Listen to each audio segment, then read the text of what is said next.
Okay, fantastic. So you bought your Shopify plan, and now when you look at the store, it hasn't got choose a plan written all over the place, and hopefully you're looking at a page something like this. Now, the next thing we need to do is to get a domain. All right, so I want to draw your attention to how we've been set up for the time being. So if I go over to the store at the moment, what we have is timssuperdeals.myshopify.com. And that is basically what we call a subdomain. It's hosted on My Shopify, and it's a subdomain on My Shopify. It's not our own domain. Now, don't get me wrong, you could build out a store on this and never change it. But when it comes to building your brand and in fact being taken seriously, having something on a subdomain or the My Shopify subdomain is really not the way to go. It's really not going to help you build out that professional brand and superb store that you're ultimately looking for. So what we want is a domain such as www.timssuperdeals.com.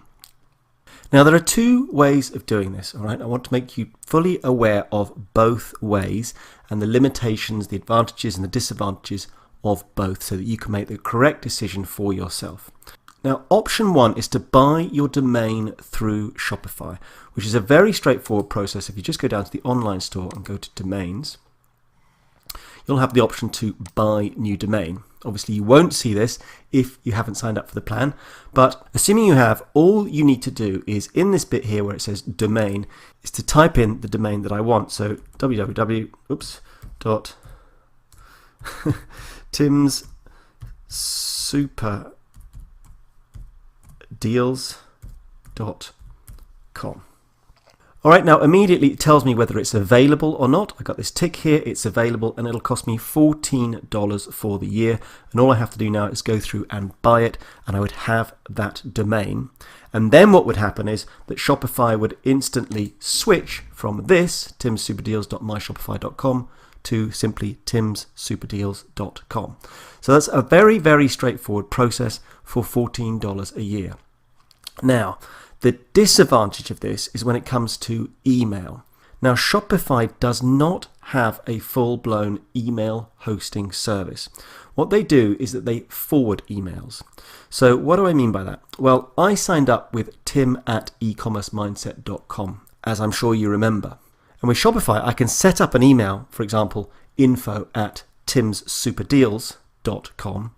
But then when somebody emails me on that, it will forward it to tim@ecommercemindset.com. So I'll ultimately get all of my email on tim@ecommercemindset.com. I hope that makes sense. So what that means is that when I'm replying to customers, they are also seeing that I'm replying to them with tim@ecommercemindset.com. Nothing to do with Tim's Super Deals.